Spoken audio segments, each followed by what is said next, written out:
Guys, this has to be the most important video I have ever made on this channel. That's not hyperbole, that's not exaggeration.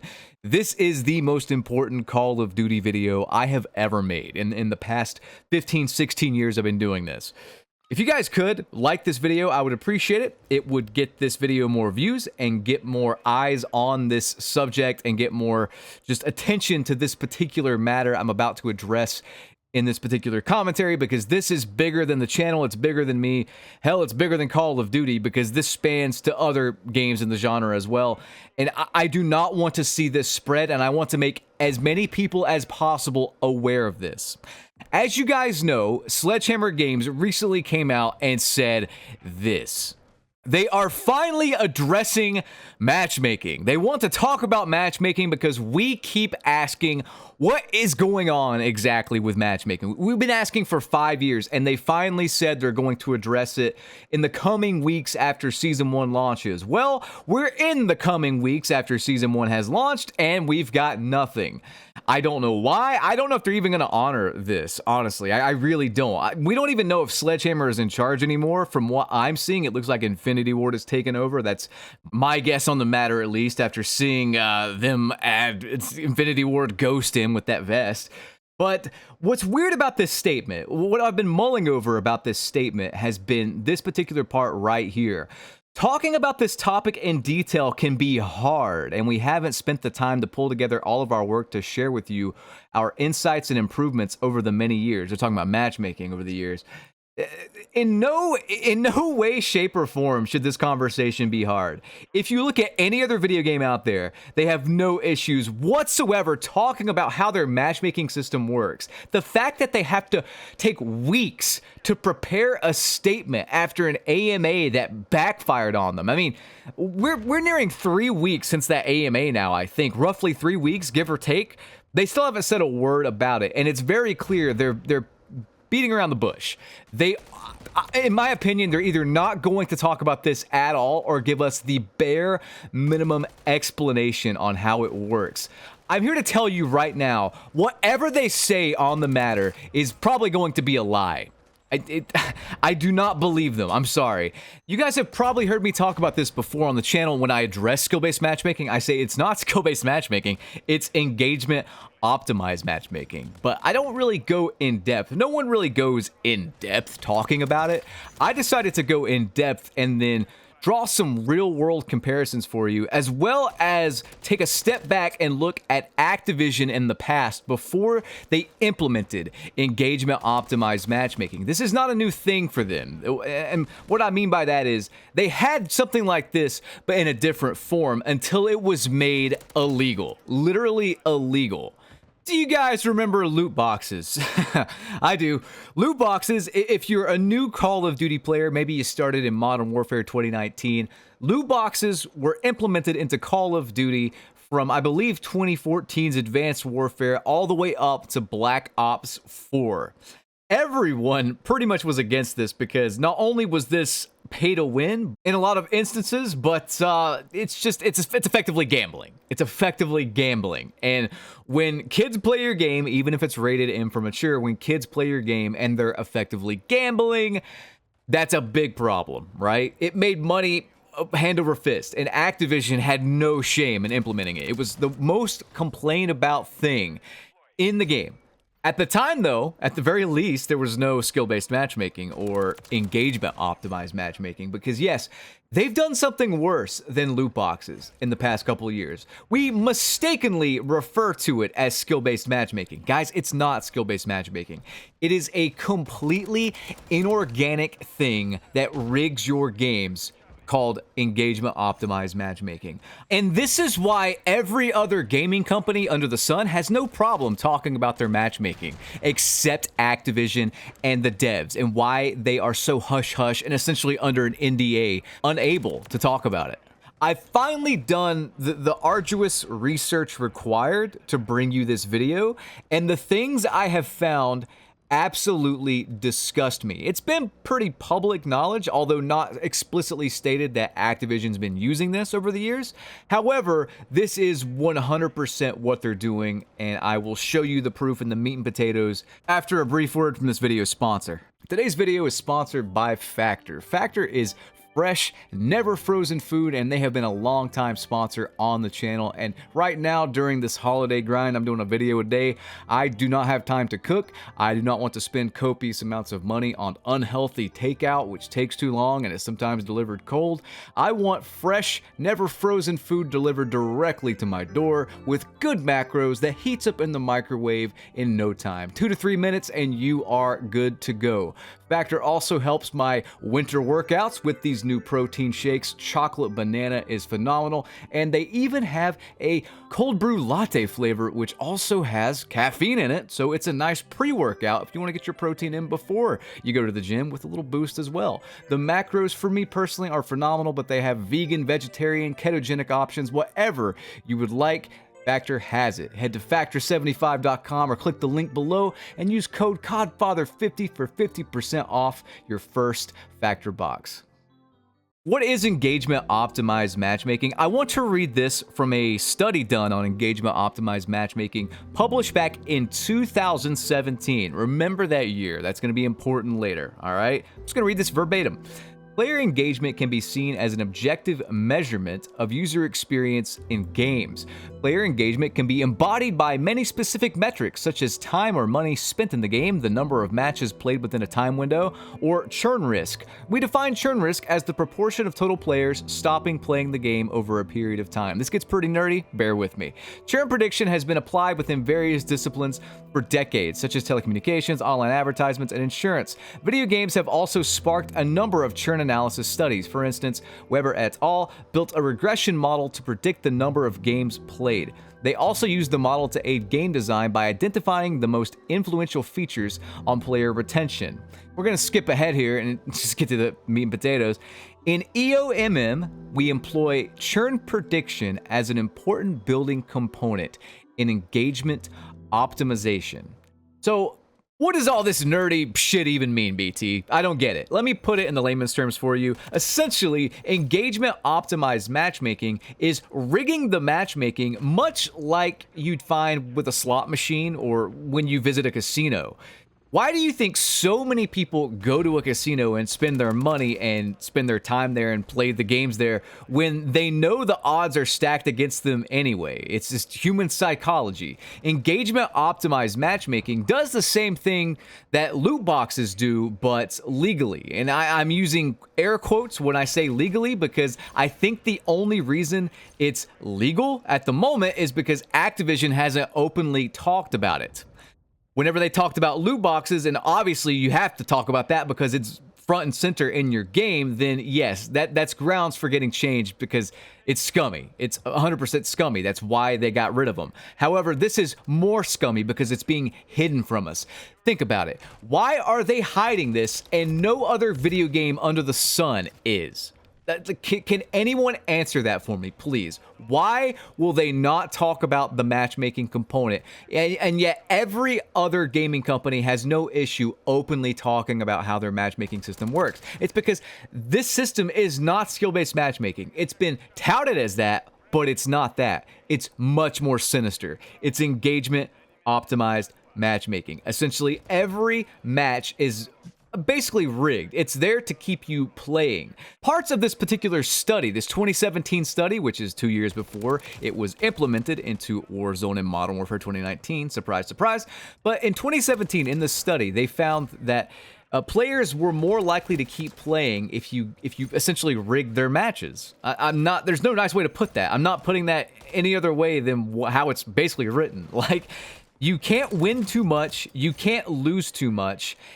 Basically, no matter how bad you do, you will never feel like you are bad at the game. No matter how good you do, no matter how well you perform, you have to feel like you're still gonna get shit on. You still have room for improvement. All of this stuff is hidden in the background, and it's there to manipulate you to keep playing. Now, here's the thing. Here's the issue.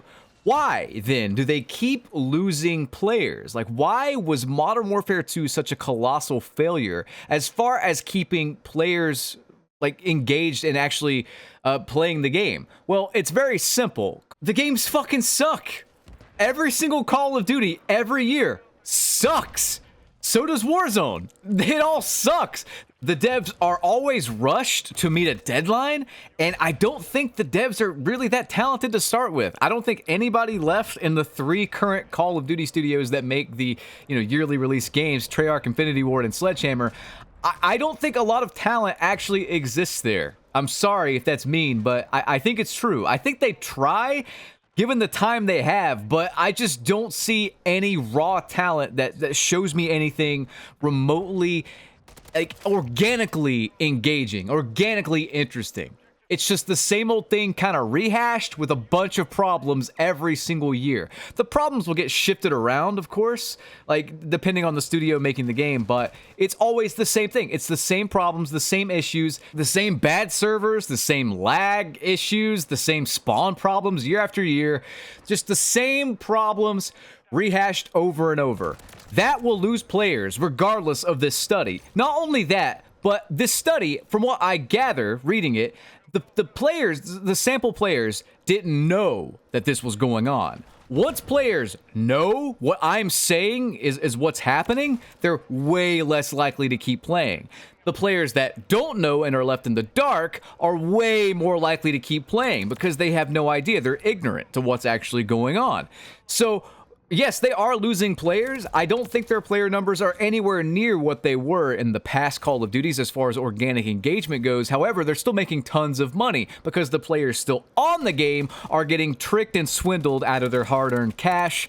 And this goes back to why they don't talk about it. If they actually talk about this and more people find out about it, players are going to leave even more aggressively than they already are.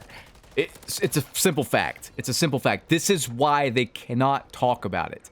Basically, the more people that know this is going on, the less likely they are to A, spend money on the game and keep playing it, and B, even play it at all, because it's not organically good. I don't think that's subjective either. So this gets very, very convoluted and very, very in-depth with this study. I'll leave the whole thing in the video description, or you can just pause the video and check out like all this right here and just zoom in and read it at your leisure. But they actually compare EOMM to random matchmaking, which is what Call of Duty used to be, just based on ping alone, and skill-based matchmaking, which is what was in rank play, or is in rank play at the moment.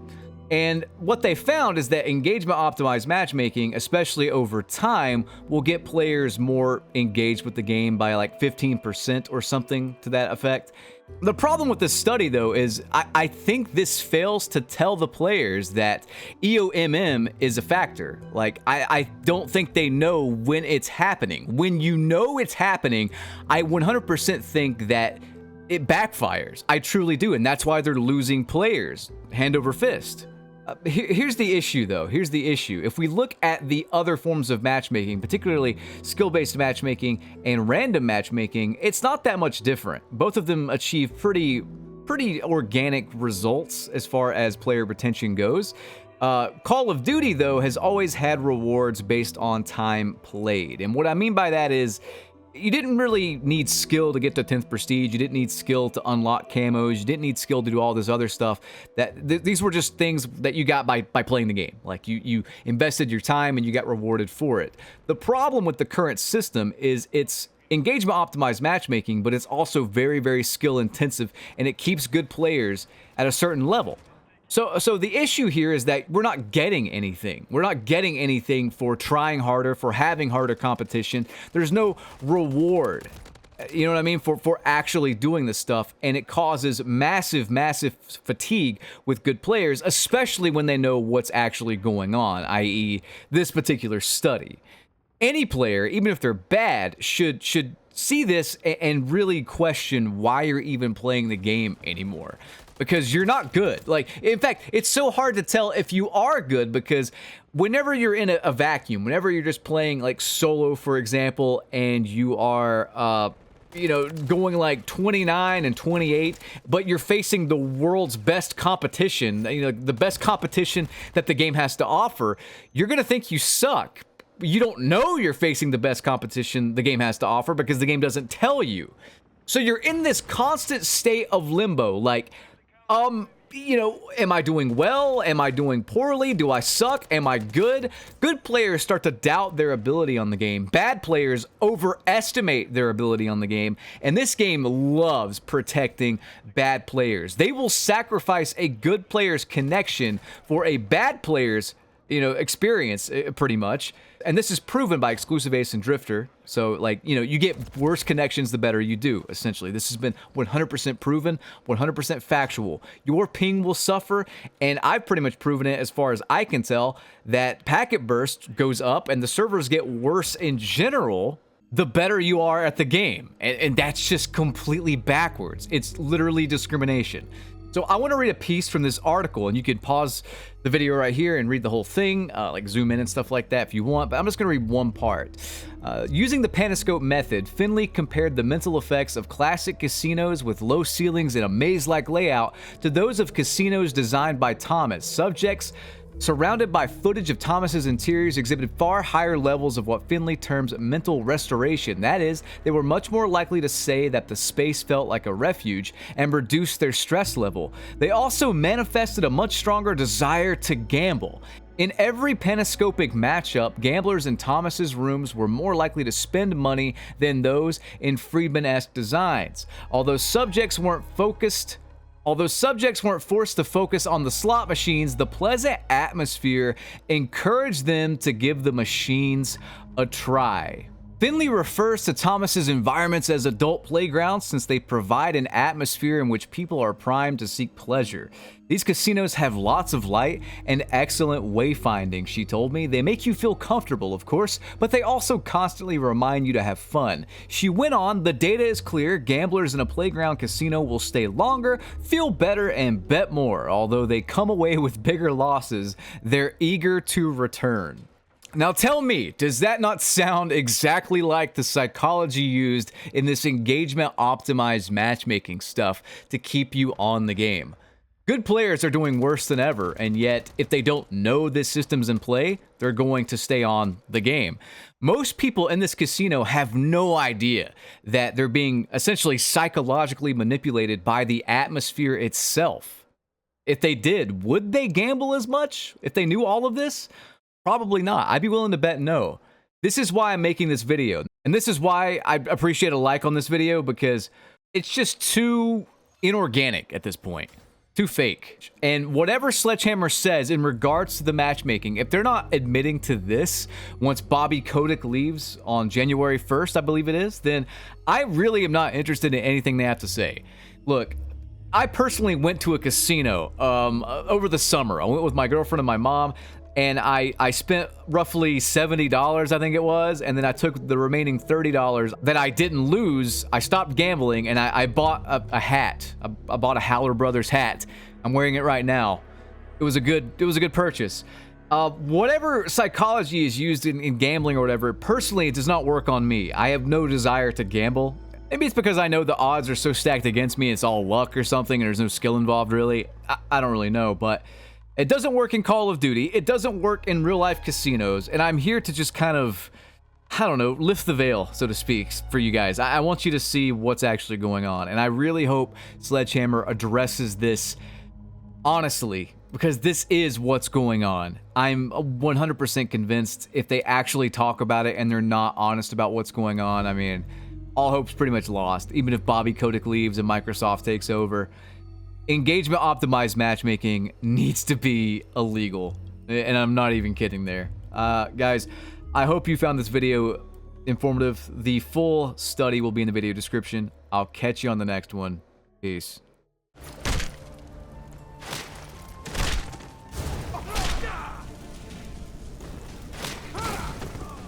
Do some parting advice.